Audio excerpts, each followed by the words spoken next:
എല്ലാ കൂട്ടുകാർക്കും പത്തരമാറ്റിൻ്റെ പുതിയൊരു വിശേഷത്തിലേക്ക് സ്വാഗതം.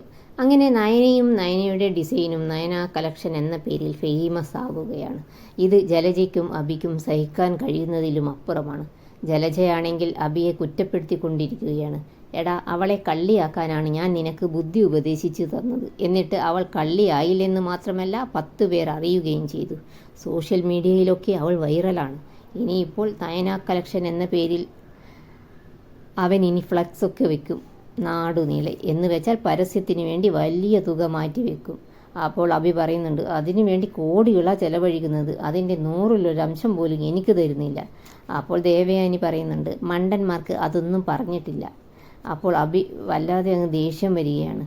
അമ്മ ഇനി എന്നെ മണ്ട എന്ന് വിളിക്കരുത്, അങ്ങനെ വിളിച്ചാണ് ഞാൻ ഇങ്ങനെ ആയിപ്പോയത്. അപ്പോൾ ദേവയാനി പറയുന്നുണ്ട്, മണ്ടന്മാരെ പിന്നെ മണ്ട എന്നല്ലാതെ വേറെ എന്തെങ്കിലും വിളിക്കാൻ പറ്റുമോ? അങ്ങനെ ഓരോന്ന് പറഞ്ഞ് അമ്മയും മോനും അങ്ങോട്ടും ഇങ്ങോട്ടും ഭയങ്കര തർക്കത്തിലാണ്. ഒടുവിൽ ജലജ പറയുന്നുണ്ട്, എടാ ആദർശ് നമ്മുടെ പ്ലാനൊക്കെ മനസ്സിലാക്കുന്നുണ്ട് എന്നാണ് എനിക്ക് തോന്നുന്നത്. അങ്ങനെയാണെങ്കിൽ മിക്കവാറും നിനക്ക് ഇപ്പോഴുള്ള ജോലിയും നഷ്ടമാകും. മുത്തശ്ശനെങ്ങാനും അറിഞ്ഞാൽ നമ്മൾ ഈ വീടിന് പുറത്താണ്. പിന്നെ കാണിക്കുന്നത് ആദർശിനെയും നയനയുമാണ്. ആദർശ് പറയുന്നുണ്ട്, അമ്മയുടെ ബെസ്റ്റ് ഫ്രണ്ടിൻ്റെ മകളായ ആൻമേരിയാണ് ടി വിയിൽ നിന്നെ കൊണ്ട് വാദോരാതെ സംസാരിച്ചത്. അത് കേട്ടപ്പോൾ തന്നെ നയനയ്ക്ക് എന്തൊക്കെയോ ചില സംശയങ്ങൾ തോന്നുന്നുണ്ട്. ആദർശാണെങ്കിൽ നയനയെ പുകഴ്ത്തിക്കൊണ്ടേ ഇരിക്കുന്നുണ്ട്.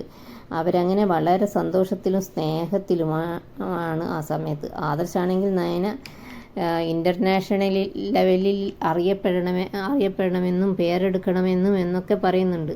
പിന്നെ കാണിക്കുന്നത് നന്ദുവും നന്ദുവിൻ്റെ ഫ്രണ്ടും കൂടി മോർണിംഗ് വാക്കിലാണ്. നന്ദു പറയുന്നുണ്ട്, ഇനിയിപ്പോൾ ട്രെയിനിങ് ക്യാമ്പിലേക്കാണ് പോകാൻ പോകുന്നത്, ഇനി രാവിലെ തന്നെ നടത്തം ഒഴിവാക്കാൻ പറ്റില്ലടാ എന്നൊക്കെ പറയുന്നുണ്ട്. അപ്പോഴാണ് അങ്ങോട്ടേക്ക് അവളുടെ ഫ്രണ്ട് വരുന്നത്. അപ്പോൾ നന്ദു അവളോട് ചോദിക്കുന്നുണ്ട്, നീ ആ നമ്പർ ആരുടേതാണെന്ന് കണ്ടുപിടിച്ചോ? അപ്പോൾ നന്ദുവിൻ്റെ ഫ്രണ്ട് പറയുന്നുണ്ട്, അതെ, അത് ദേവയാനി അനന്തപുരി എന്ന ആളുടെ നമ്പറാണ്. അപ്പോൾ നന്ദു ചിന്തിക്കുന്നുണ്ട്, ഇത് എന്താ ചേച്ചിക്ക് അറിഞ്ഞൂടെ? ചേച്ചിയുടെ അമ്മയുടെ നമ്പറാണല്ലോ, പിന്നെന്താ ചേച്ചിക്ക് അറിഞ്ഞുകൂടെ എന്നൊക്കെ ചിന്തിക്കുന്നുണ്ട്. അങ്ങനെ അവൾ ചേച്ചിയെ വിളിച്ച് പറയുന്നുണ്ട്, ആ നമ്പർ ചേച്ചിയുടെ അമ്മയുടെ പേരിലാണ് എടുത്തിരിക്കുന്നത്. ഇത് കേട്ട് നയന ഞെട്ടുന്നുണ്ട്. നയനയ്ക്ക് മനസ്സിലാകുന്നുണ്ട്, എൻ്റെ അമ്മ ആരും അറിയാതെ എന്നെ സ്നേഹിക്കുകയാണ്. അങ്ങനെ നയന അടുക്കളയിലേക്ക് പോകുന്നുണ്ട്. അടുക്കളയിൽ അപ്പോൾ ദേവയാനിയും സെർവൻറ്റ് മീനാക്ഷിയും പാചകം ചെയ്യുന്ന തിരക്കിലാണ്. നയനയെ കണ്ടതും ദേവയാനി ചോദിക്കുന്നുണ്ട്, നീ എന്തിനാ ഇങ്ങോട്ട് വന്നത്? അപ്പോൾ നയന പറയുന്നുണ്ട്, ഞാൻ വെറുതെ വന്നതാ അമ്മേ. പിന്നെ മീനാക്ഷി ചേച്ചി എപ്പോഴാണ് വന്നത് എന്നൊക്കെ ചോദിക്കുന്നുണ്ട്. അതൊക്കെ അറിഞ്ഞിട്ട് നിനക്ക് എന്ത് വേണം? ഇത് കേട്ടപ്പോൾ നയനയ്ക്ക് ചിരി വരുന്നുണ്ട്. കാരണം അമ്മയ്ക്ക് തന്നോടുള്ള സ്നേഹം നയന മനസ്സിലാക്കി കഴിഞ്ഞിരിക്കുന്നു. നീ എന്തിനാണ് ചിരിക്കുന്നത് എന്നൊക്കെ ദേവയാനി നയനയോട് ചോദിക്കുന്നുണ്ട്. പിന്നെ ദേവയാനി മീനാക്ഷിയോട് പറയുന്നുണ്ട്, ചിലർ പാലിലൊക്കെ വിഷം കലർത്തും, അതുകൊണ്ടാണ് ഞാൻ തന്നെ ഇപ്പോൾ അടുക്കളയിൽ കയറുന്നത്.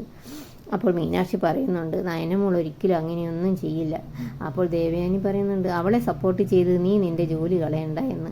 പിന്നെ ചിരിച്ചുകൊണ്ട് നിൽക്കുന്ന നയനയോട് പറയുകയാണ്, നിനക്കിതൊക്കെ തമാശയായിട്ട് തോന്നുന്നുണ്ടോ? നിന്നെ കാണുന്നതേ എനിക്കിഷ്ടമല്ല, നീ ഇവിടുന്ന് പോ. അപ്പോൾ നയന പറയുന്നുണ്ട്, ശരി, ഞാൻ പോകാം. എന്നിട്ട് മനസ്സിലിങ്ങനെ വിചാരിക്കുന്നുണ്ട്, അമ്മയ്ക്ക് ഉള്ളിൽ എന്നോട് വളരെയധികം സ്നേഹമുണ്ട്, അത് ഞാൻ പുറത്ത് കൊണ്ടുവരും.